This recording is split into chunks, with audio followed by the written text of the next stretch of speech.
अब आपके पास तो राफेल भी हैं। आपके 56 इंच वाले नरेंद्र मोदी ने भी कहा था, भाइयों और बहनों अगर राफेल होता तो हम फैल ना होते। तो अब आप पास होकर दिखाएं अफगानिस्तान में, ऐसे ही वहां पे खड़े खड़े आपके राफेल को जंग लग जाएगी या पाकिस्तानी एयरफोर्स एक आध बम मार के उनका कबाड़ कर देगी। तो क्यों ना आप अपने नाजायज भाई जो इस वक्त अमरुल्लाह साले बने हुए हैं उनके साथ जाएं, उनके शाना बशाना हो, कुछ तो गैरत खाएं। बिस्मिल्लाहिर्रहमानिर्रहीम, अस्सलामु अलैकुम। मैं हूं नादिर कबूल और आप देख रहे हैं मेरा यूट्यूब चैनल। नाजरीन, जब से अमेरिका अफगानिस्तान से निकला है तब से इंडियन हुकूमत और इंडियन मीडिया का रो रो के इतना बुरा हाल है। ये वही वाला हाल है, धोबी का कुत्ता न घर का न घाट का। नाजरीन, अगर देखा जाए तो मोदी हुकूमत हर वक्त अपना अब्बू चेंज करती रहती है। पहले इनका अब्बू बड़ा अब्बू अमेरिका था, उसके बाद अशरफ गनी भाग गया अफगानिस्तान से।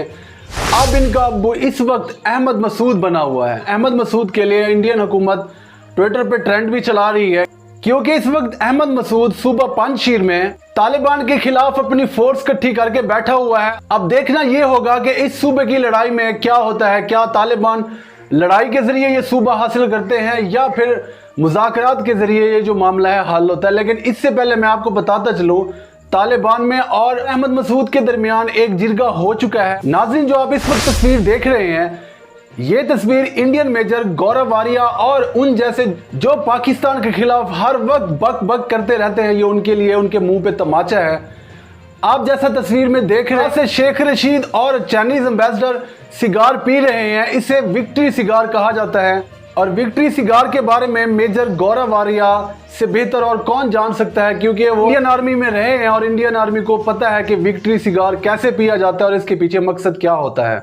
नाजरीन, आज से 1 महीना कबल जब तालिबान ने अफगानिस्तान में पेशकदमी शुरू की तो इंडियन मीडिया ने इतना शोर शराबा किया, लेकिन दरमियान में बेचारे अपने आप को भी दिलासा देते रहे, ये बात अपनी अवाम को कहते रहे। अफगानिस्तान में 3 से 4 लाख फौज है और तालिबान 75,000 से 1 लाख के दरमियान है।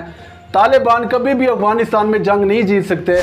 मेजर गौरव वारिया और इंडियन मीडिया को मैं ये बात बताता चलूँ कि अफगानिस्तान में सबसे बड़े लूजर आप हैं, क्योंकि जितनी इन्वेस्टमेंट आपने वहां पे अपनी बर्बाद की है, अब रोना आपका मुकद्दर है और पछतावा आपका नसीब। और मैं मेजर गौरव वारिया को ये कहता चलूं कि आप अपनी हुकूमत को कहें कि वो गैरत खाए। इतनी बड़ी फौज है आप लोगों की, आप बाकलम खुद अफगानिस्तान में जाएं, अपनी एयरफोर्स ले जाएं, अपनी आर्मी ले जाएं और सूबा पंजशीर में अहमद मसूद के साथ शाना बशाना हो और तालिबान के खिलाफ जंग लड़ें और अहमद मसूद को कामयाबी दिलवाएं। मुझे एक बात ये समझ नहीं आती कि इतना बेवकूफ मीडिया है और अपनी आवाम को ऐसे ऐसे लॉलीपॉप बेच रहा है।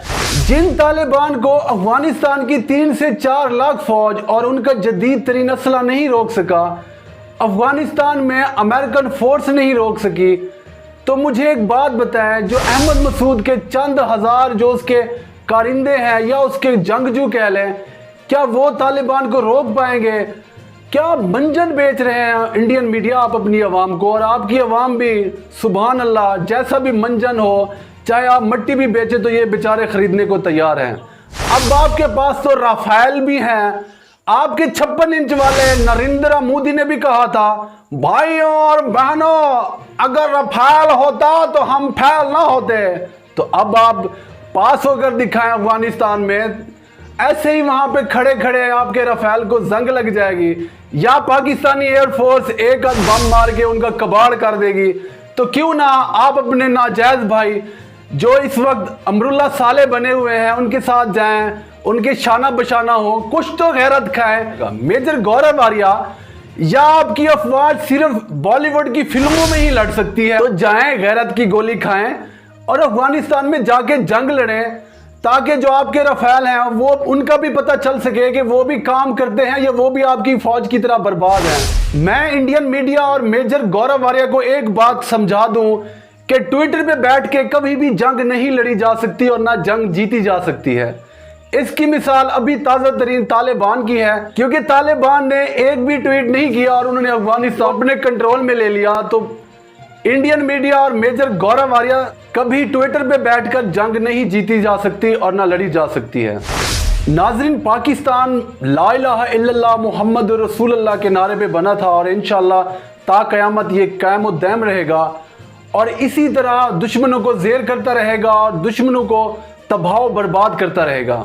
हमें पाकिस्तानी होने पे फ़ख्र है, हमें अपनी अफवाज पे फ़ख्र है।